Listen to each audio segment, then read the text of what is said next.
आजोबा हा बोललं अजून काय आजोबा ना हे त्याला बाजारसाठी काय तुला काय समजलं लाकडं गोळा करायचं समजलं आता तर तो खाल्ला त्याला मग ते चिमणी बोर उडून गेली झाडावर मग आजोबा इकडे तिकडे बघायला कुठे गेली गेली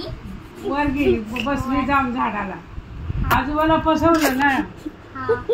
मग आजोबा इकडे तिकडे बघायला कुठे गेली चिमणी चिमणी बोलते तिकडे तिकडे काय बघता जरा वर तरी बघा वर बसलेली असते चिमणी आजोबाला केला समजलं तुला चिमणी फसवलं